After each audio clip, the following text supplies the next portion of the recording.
This is WPSL Port St. Lucie, the talk of the Treasure Coast.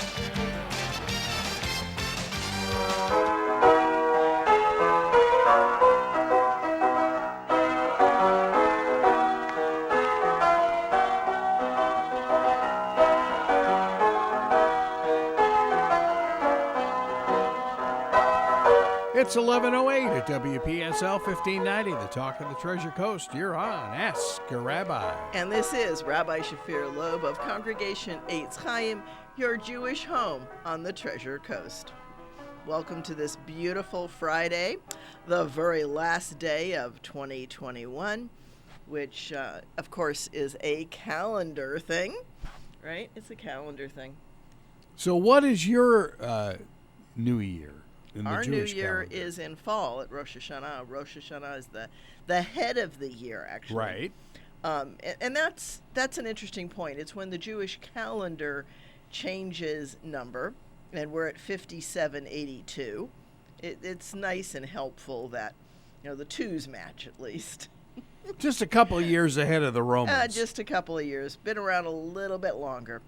And so that the year changes Jewishly in September, but the King's year starts in spring in Nisan, but we don't change year numbers for that because Rosh Hashanah is considered the birthday of the world. Now, don't the Orthodox religions celebrate New Year in the spring? For some reason, I thought they celebrate pushed it Passover. back. Oh, okay. But, what Torah says is that on the first day of the seventh month is Rosh Hashanah, the head of the year. Right. And if you think the diagram that I use with people shows 6 steps going up, and of course the first day of the seventh month is in the middle of that plateau, and then 6 steps coming down. So the head of the year is the first day of the seventh month. Okay. Calendars are, that's a hard thing. God didn't set a calendar. Humans set calendars. It's a human invention. And 5782 comes from a group of sages who attempted to count the years of everything that's mentioned in scriptures and, back estimated the years. But again, time was not measured the way we measure today, and so it's like estimating how many oranges in the bucket by looking at the bananas.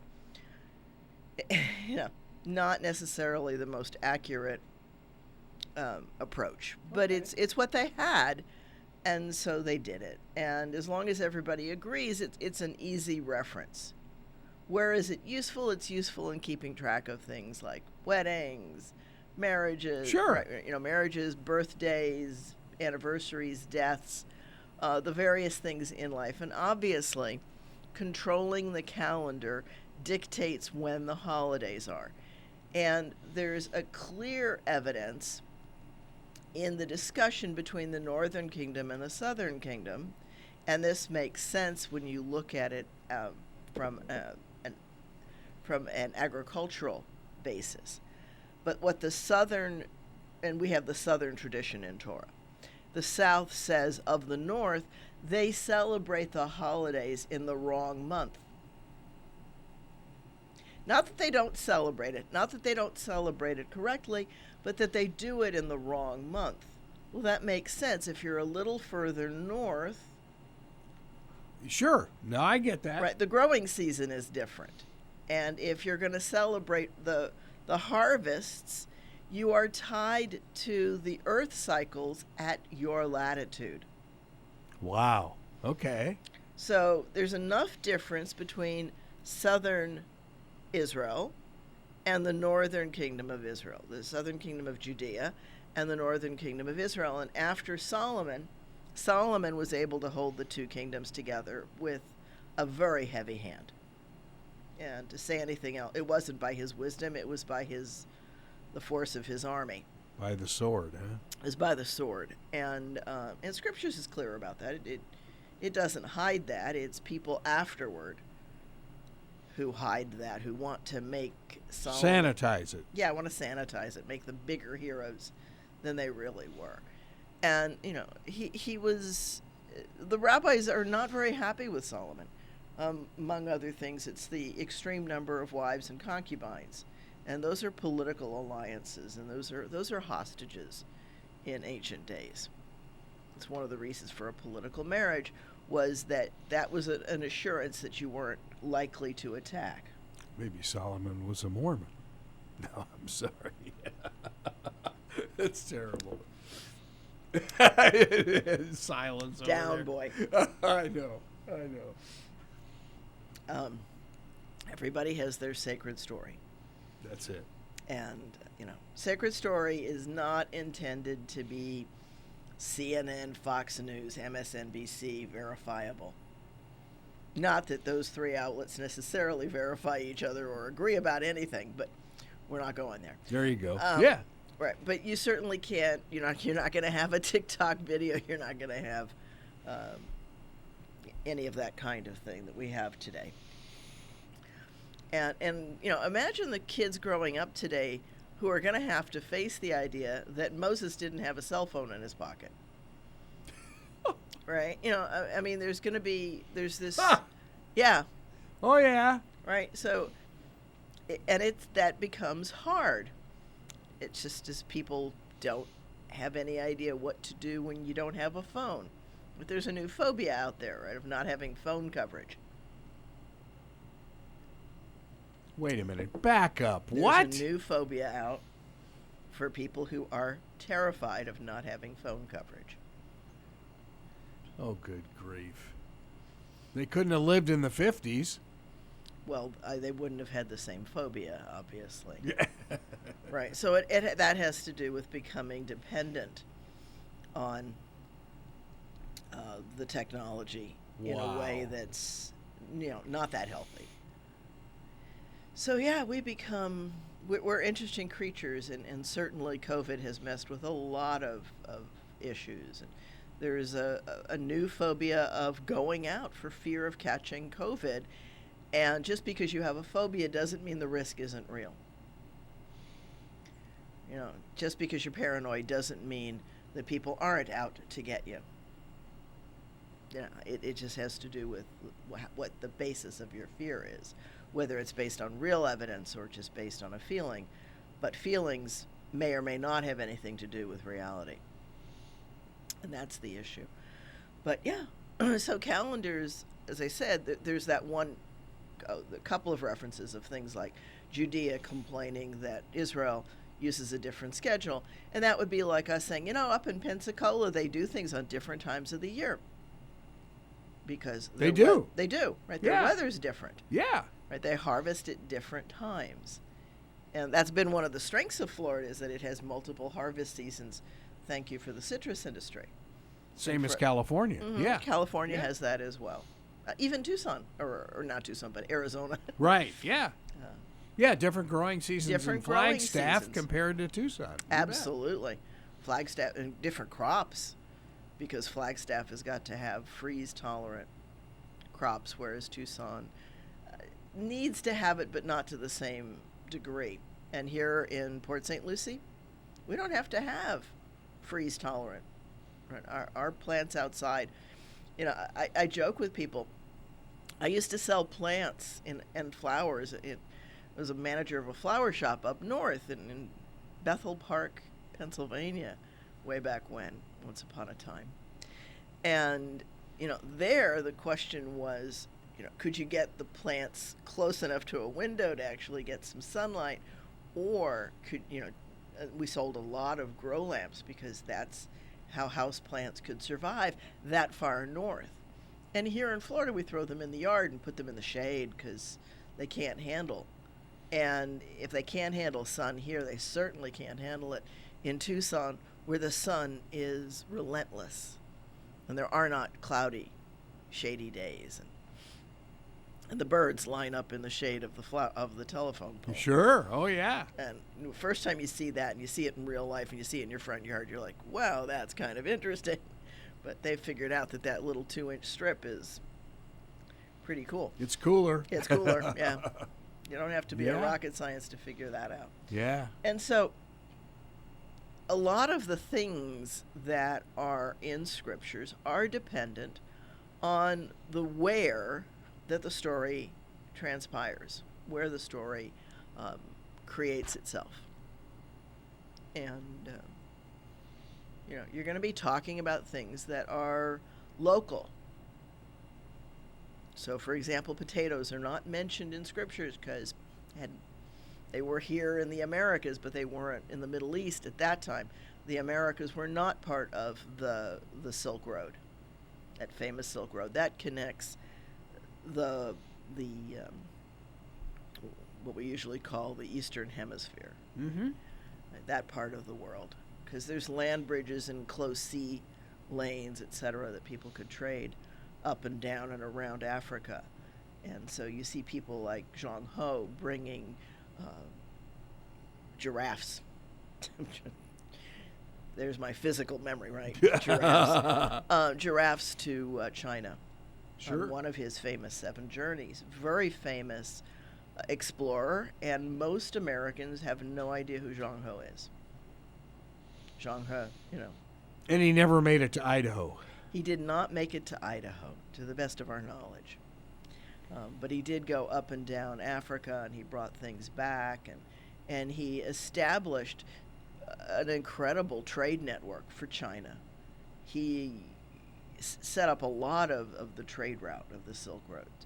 And he was looking to find outlets for some of the natural resources that China has and had. And he found other things that Chinese people would want.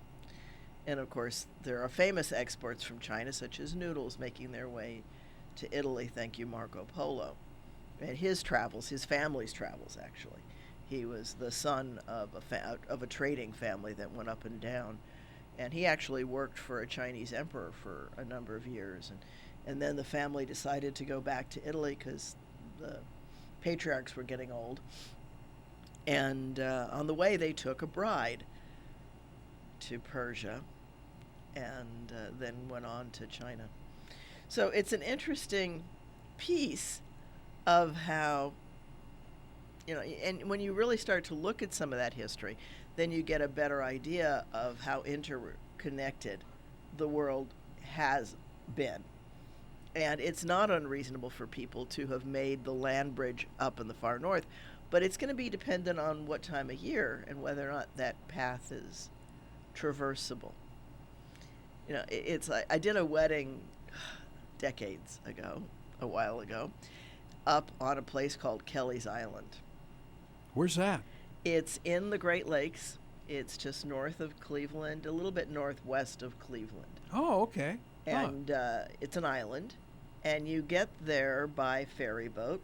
Oh, cool. And there are people who are born there and grow up there. It's a small island community, and they've got deer. And the question becomes, how did the deer get there? Yes. They walked across the ice in the winter looking for food. And you can see the island from the shore, and probably the deer could see it too. And they're like, oh, look over there, there's some trees. Trot, trot, trot, trot, trot. And then the snow melts and they're stuck on the island. And they become Kelly Island deer. Yeah. Wow. And I never even thought about walking on the ice. Yeah. Yeah. Or swimming, it's probably how Sure. they get down into the Keys, right? A little bit of swimming, or perhaps the water goes out in a hurricane and they wander across and get stuck. Wow. Okay. So, all kinds of things like that. The other cool thing about Kelly's Island, if anybody's in the area, here's a plug for Kelly's Island. It's worth a visit. You can actually see some of the places where the glacier carved in the stone as it left. There was a glacier there for a while. Global warming? Older global warming, not the current crisis. If there is one. Did you happen to see 60 Minutes last weekend? No, I did not.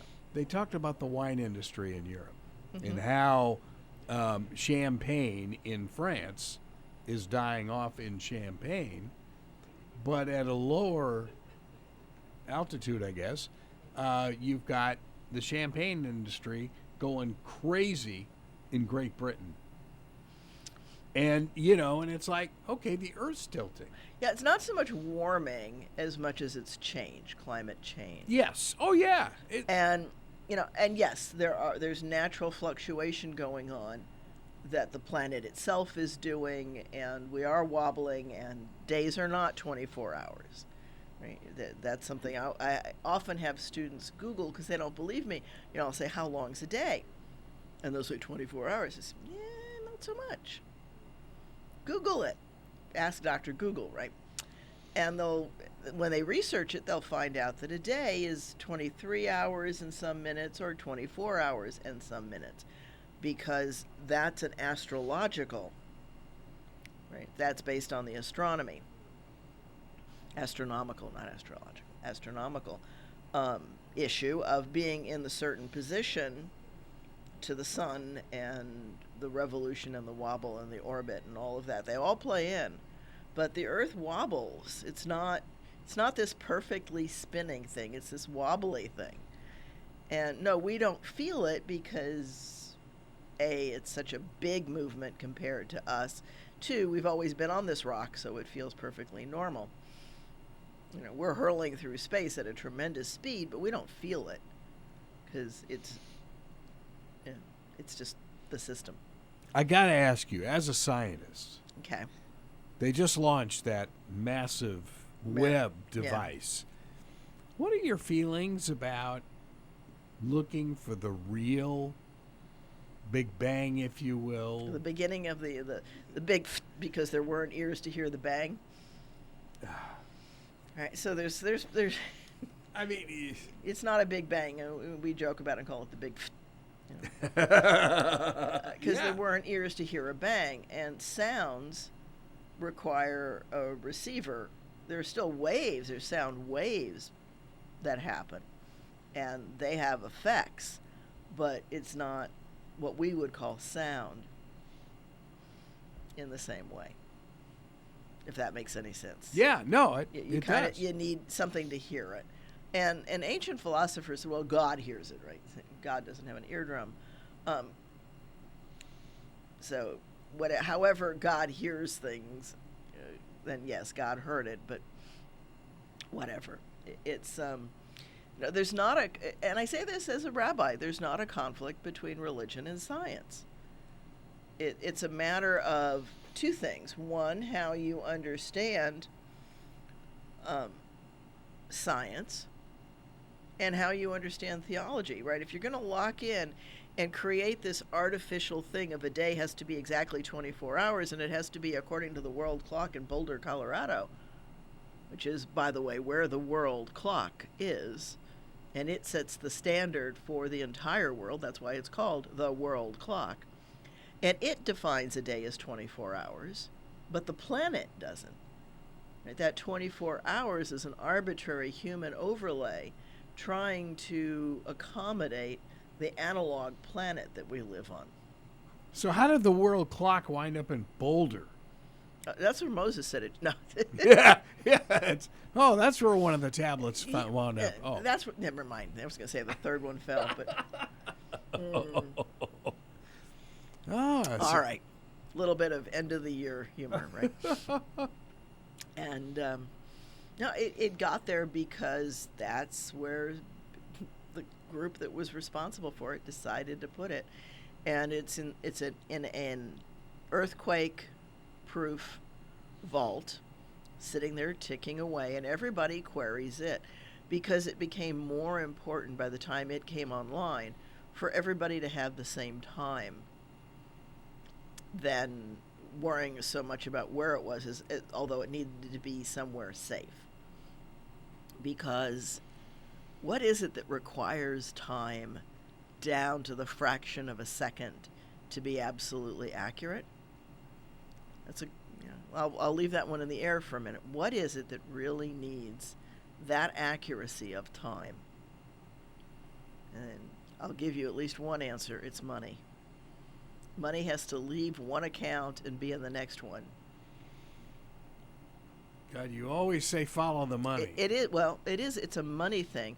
Certainly time is used in navigational estimates and calculations, but not down to that precision until you're targeting perhaps a smart bomb. Technology increases with the ability to measure time and long and lat. yeah. So it is important, and satellites are used. Keeping the satellites where they need to be requires calculating the planet and how it rotates and all of that. So it does start to play in, but the thing that really needs it is money. Money's got to move. And yeah, if we really look down through wars, through history, it really hasn't been as much about culture as it is about wealth, resources, wanting things. And interestingly, one of the big crises in history is food, the natural resource of food. And I get that, yeah. Because you don't want your people to starve. And the reality is that we've got enough resources on this planet to feed everybody comfortably. We just have to grow healthy crops, and we have to grow them smartly. And there is enough food. But then you have to also be willing to share. So what do we do about Africa and Syria and Afghanistan? Okay, so Syria, Afghanistan, again, that's a wealth issue. Who controls the money? Right, money and power are closely related. One is shorthand for the other. Money is shorthand for power. And power is an addictive substance. It's a very addictive substance. And the need to control others is part of that. So now you're going to get me from science into psychology, which is a science as well. Right? But that has a lot to do with wars in the past and wars current and strife between countries, and gets you right back to Solomon again. It gets right back to Solomon. And the reality is that his world was very small that he could control. It gets a lot harder when you're trying to control the planet. Not that there won't be people who want to do that and people who've tried to do that. The odds of them being able to do it long term, probably not very great. Simply because the control systems, even with all of the observation and technology that we have now, still really hard. People can still get off the grid. They just have to be willing to. Sure. Yeah. I get it. Yeah, it's very interesting. Yeah. Power and money. Yeah, and that hasn't changed since Cain and Abel. Cain and Abel's argument is about whose sacrifice is more acceptable. Is it okay to just give the excess, or do you need to give from the cream of the crop, as it were? Wow. And it's also the ancient argument between farmers and shepherds, because it's hard for them to coexist, since one kind of eats the other. Yeah. Right. It's the old, and shepherds versus cowherds and all of that. And that is a management challenge. How do you manage the resources? How do you manage the things that need those resources? And how do you provide food? What's efficient? What do people want? Why do they want it? And marketing is part of it as well. What's healthy to eat? What's not healthy to eat? All kinds of things play into it. It's a complex world. And yeah. So that's as close as I will take. Congratulations. By the way, I'm kind of pleased, having just gotten my Lean Six Sigma Black Belt certification. I saw that. That's Yeah, awesome. that was Congrats. That was one of my goals right after the MBA. was to go ahead and do that. So, and I did it. I did it before the end of 2021. So I'm pleased a little bit with myself, and that is about helping organizations, businesses, and others to understand the importance of hearing the voice of the customer and designing the process so that it can meet the needs of the voice of the customer, so that what you produce in fact satisfies customers and provides them with quality efficiently and cost effectively so that you can make a profit. And profit's not a dirty word, it's a perfectly fine word. It's why people are in business, is to make a profit. There's nothing wrong with that, folks. Profit is why businesses exist. And you profit when you have a job, you take home money. That's your profit. Profit is the income after expenses. And if people think that having a job doesn't have expenses, it certainly does. It has gas. People are becoming aware of that. You've got to get to and from your work, unless you work, across your living room. If you work in your home, then your commute's a lot lower, but your cost of maintaining an office in the home is a legitimate business expense as well. Sure. And clothes that you buy to work that you wouldn't have bought to just run to the store or garden or do the other things that you do in your life is a business expense. Maintaining your car or taking the bus or whatever ways that you service the needs of your job are business expenses. They're not all tax deductible, but they're all business expenses. The commute is not. The commute to your first job is not tax deductible, but if you work multiple jobs, the commute between jobs is, from one source of employment to another. And so, everything evolves around a profit, and the profit is what determines whether or not you can go to a movie, out to dinner, or not, what your choices are. So money is not inherently evil. The problem is those people who want a disproportionate amount of it, more than they've earned. And that becomes the challenge, when it becomes cheating others of what they should have, which in some levels is what Stewart talked about in Ask a Lawyer, right? He talked about fraud, trying to get money under false pretenses and things like that. So, yeah. Isn't it amazing that folks who try to pull that off can't do it honestly? It is. And there was a funny kind of situation that I had with that.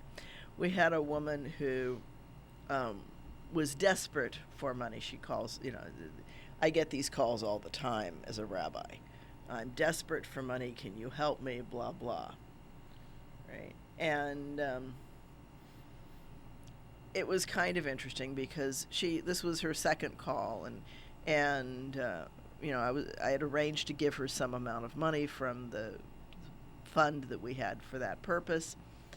And it was this kind of time of year. It was busy, hectic, crazy. And she had wanted me to run the money to her. She was down at the U in Tucson, and I lived up by Prince and Campbell. So close, but not close. You're in the foothills. I'm not quite in the. I'm still. You're close. I'm in the flatlands, you're folks. Close. Yeah, I'm close to the foothills. I can see the foothills.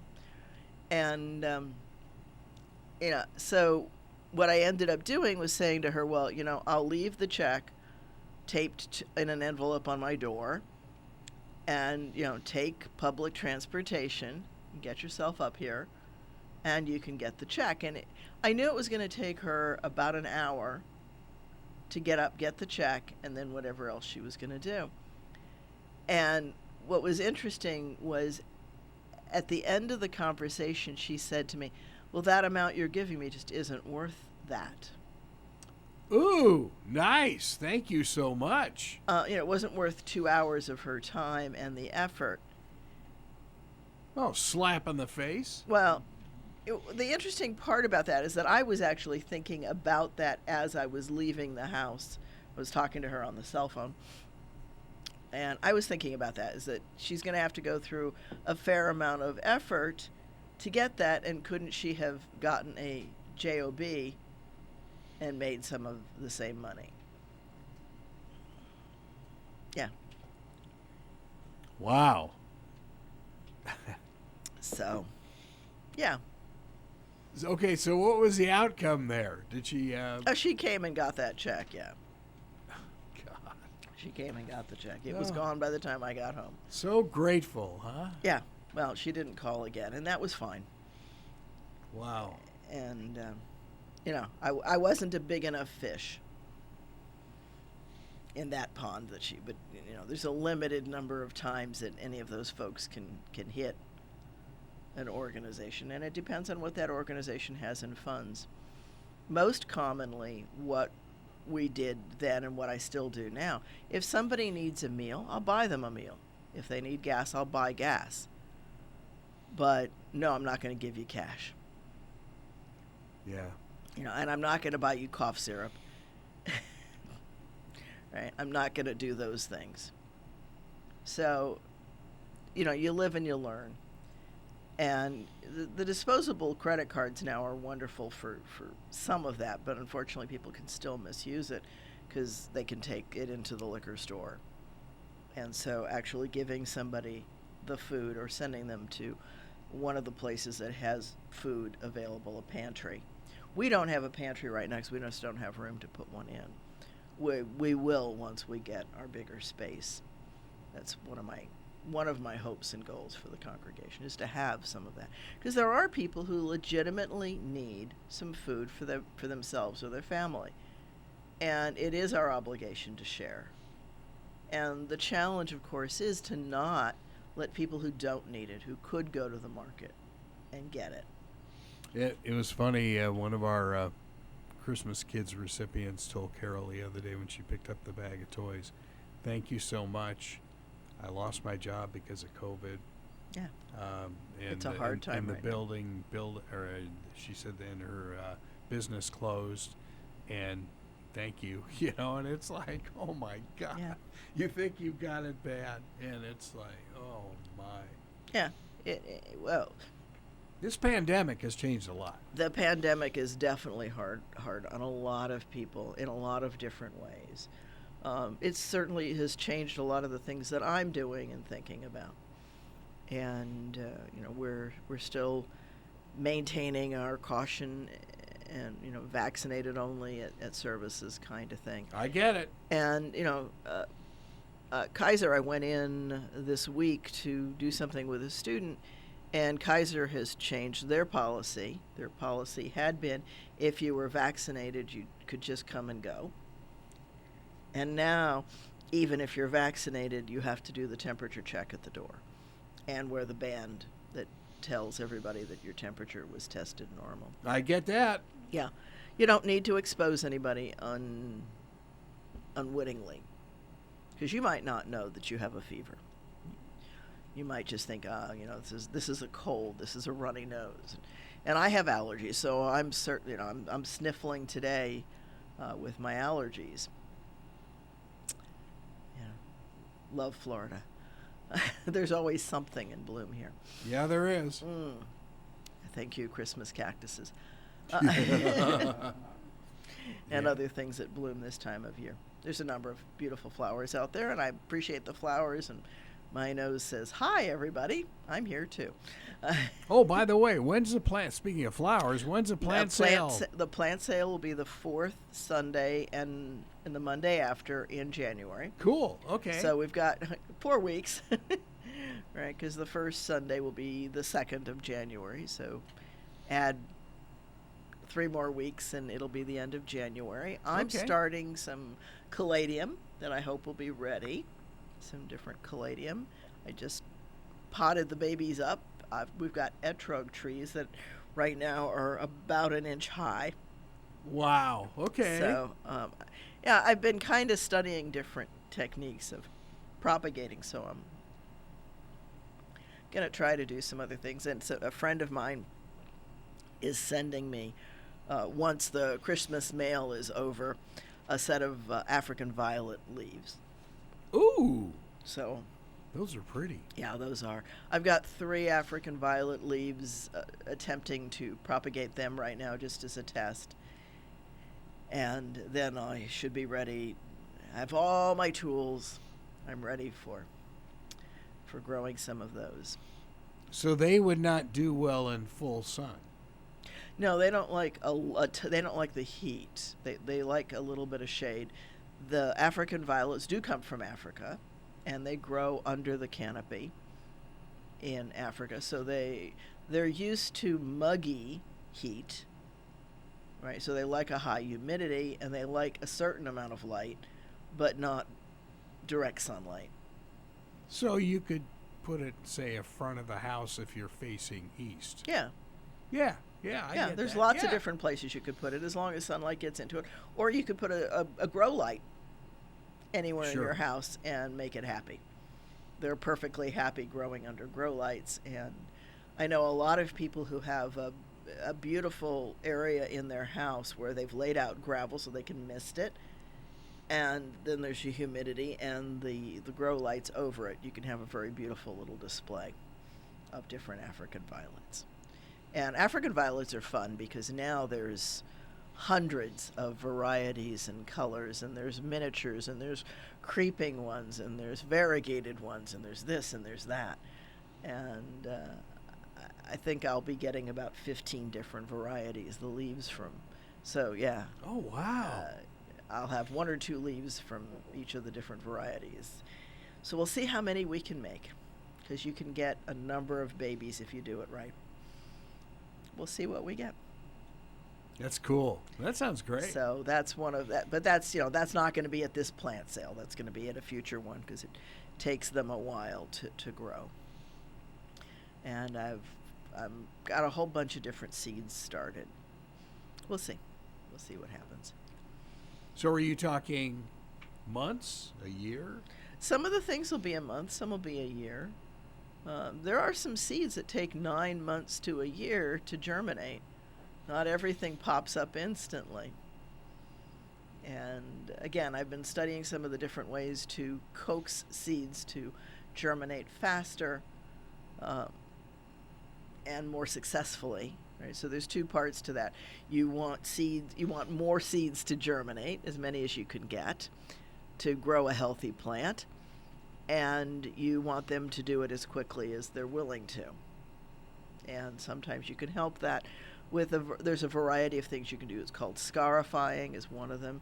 You can actually chip away or little sandpaper on the seed to get through the hard shell so that water can get into. Once the water gets into the inner seed, but if a seed is hard, the odds are good that the soft seed is inside. It's being protected by that case, because that is designed to either be eaten by an animal or tossed around by the wind in the rocks until it chafes a little bit and lands in a puddle of water. That's true with one of my favorite plants, what we call Pride of Barbados here, or in Tucson was called the Mexican bird of paradise, the red one, the red-orange one. And I've got one of those plants, and it gives me a few hundred seeds every season, so I'm going to be starting a bunch of those here. And they grow well once they get started, but you've got to get them going. Sure. So that's my next challenge, is getting a bunch of those going and getting some seeds. So we'll see. The other challenges, of course, is to not get mold and mildew as you raise these things in their humid environments. And thank you, peroxide, that helps. So lots of different things. We'll see how it goes this year. I'm hoping to have a lot more exotic things. And I know that some of the other growers in the congregation are working on things as well. So it's not just me. That's so cool. I think that's neat. That's a great idea. It's fun. And we, as always, we've had people donate, and that's been wonderful. I've got a whole bunch of jade plants and some Christmas cactus that somebody donated last time. And a woman named Beanie in Fort Pierce gave us a whole bunch of plants. We have a big ZZ plant. We've got a big Schefflera from her. We've got a big Boston fern. Those are all for sale. If you want them before the plant sale, contact me and we'll negotiate a price. But we've got those things for sale as well. I'm hoping to propagate. Those are full size, not. Those are huge. Those are full grown plants. Oh, they're big. So so we've got all kinds of things. We've got some staghorn ferns that we'll have at the next plant sale, and I'm trying to think of all the different things that we have or will have. I think we're going to have a number of chefs. We'll see how I'm propagating some of those now. We'll see how fast they turn around. So again, some things propagate quickly, others slowly. The plants do it on their own schedule, despite what my attempts at tricking and convincing them that it's a different time of year than they think. Well, I think it's fascinating. You mentioned about 9 months or so, and yeah, like a palm tree takes 9 months to germinate. Birth of a human. Yeah, it can take a while. Yeah, but I mean, I think it's interesting that you could tie those all together in a way. Mm-hmm.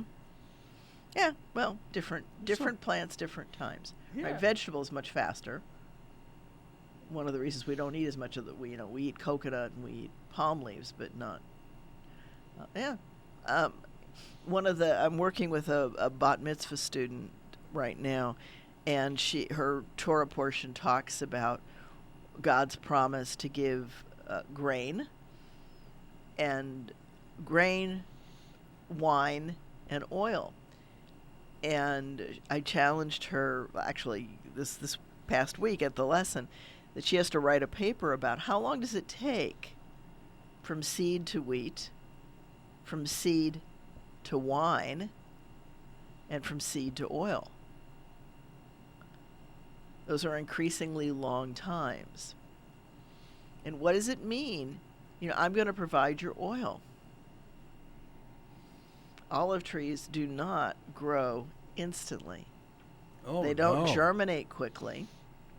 And to get the oil, you have to have a tree that gives fruit.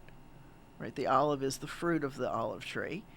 And then it has to grow enough and well enough that you can actually get oil from it.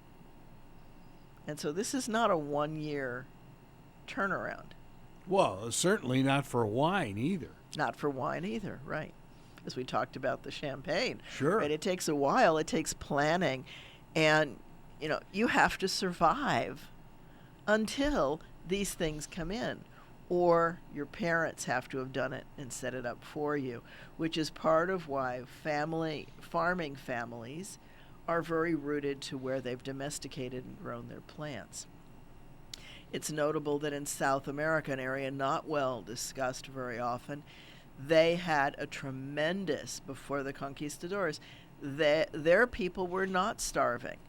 They had ways of growing potatoes that was passed down, and everybody had enough. It may not have been the most varied diet in the world, but you weren't going to die of starvation.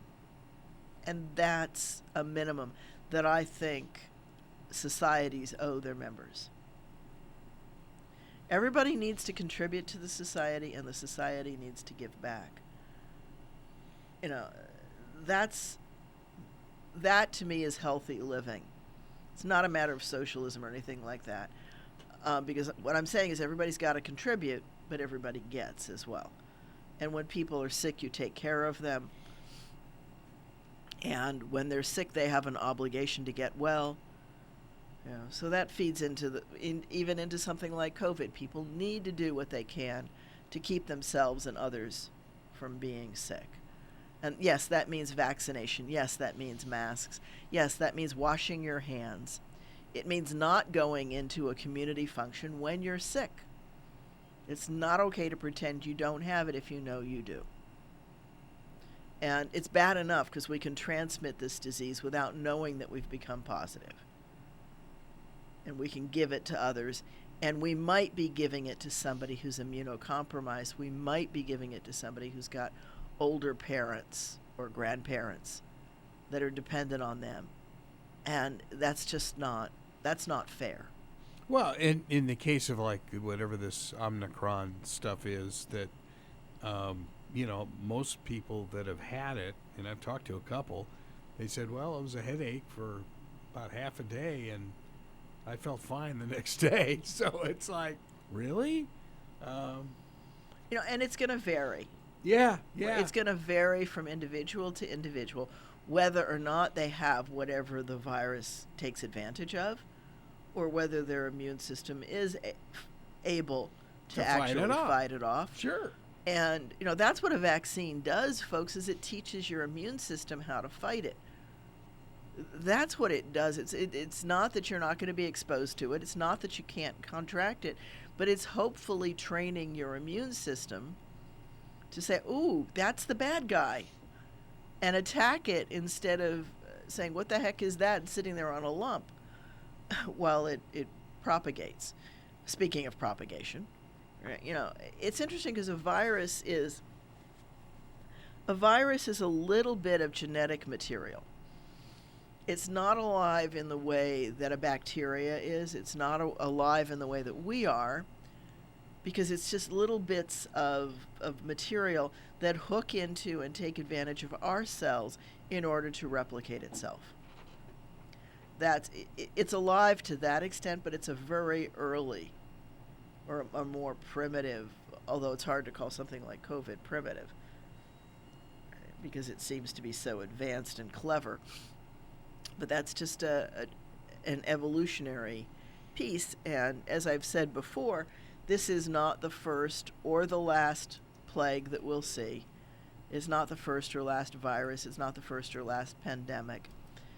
And, we're coming up on 2 years of it. And I hope that I was right, that it'll be a 2-year event, not a 3. I'm hoping that it starts to fade a little bit, as the Spanish flu did in the 1918s to 1920s. That's why it was Roaring 20s, folks, was coming out of a pandemic. Sure. And if you look at some of the pictures of your families from that period, you'll see them wearing masks, because masks were mandated back then. It's one of the best ways we know to protect people against the transmission of illness. And so when I wear my mask in public, it's not because I'm not vaccinated, because I am. And it's not because I haven't tested my temperature before I left the house in the morning, because I have. But I might be giving off the virus without knowing it. And so I do I teach in a mask. I wear a shield for services, because there I have people who need to see my lips to follow the service. And I recognize that, so the shield is what I can do there. But it's an attempt to be conscious, and I don't get in their face either. I don't get in people's face. And, I happened to meet a new person at Kaiser when I was in there for my student, as I was finishing up a couple things heading out. And, I met some new people, and we did the elbow bump, because that's the safe way. You don't know. Yeah. It's safe for them, and it's safe for me. And I certainly, whether it's a headache for a day or a life-threatening version of COVID, I don't need it. I don't want it. I don't want to give it to anybody else. Right. And that's the big thing. I don't want to be responsible for giving it to anybody else. And I don't want to be careless in who I meet. And, having just officiated a wedding, I'm very conscious of people who come. And that one was kept very small because of COVID. And, I get it. Yeah. Well, and, I mentioned to my partner that I do the games with at IRSC, we're both wearing our face shields again. Yeah. I mean, I don't have a problem with that. No. You need to do what we need to do to exactly get through this and get to the other side. As many of us as we possibly can. That's the name of the game. It's maximize. I figure if the trainer and the assistant coaches wear masks, those will be our masks. Simple as that. Yeah. And I agree with you, because I think that that's really important.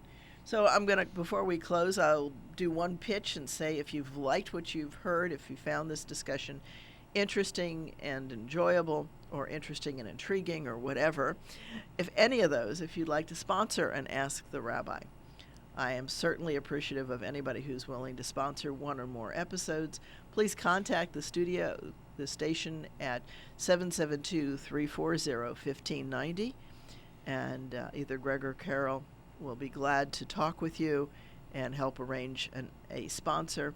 Or if you'd like to donate something to the plant sale or buy a plant at the plant sale, please stop by. Oh, yeah. That sounds And we do great. have Friday night services. We are having services tonight at 7:30 at 540 Northwest University Boulevard, Suite 102, front building near the elevators. And anyone is welcome to come to our services. But please be vaccinated and wear a mask. And the plant sale will be at the temple again. Yeah. Cool. Yeah. Yeah, we're doing that. And that'll be Sunday and then the Monday after. Fourth Sunday and the Monday after.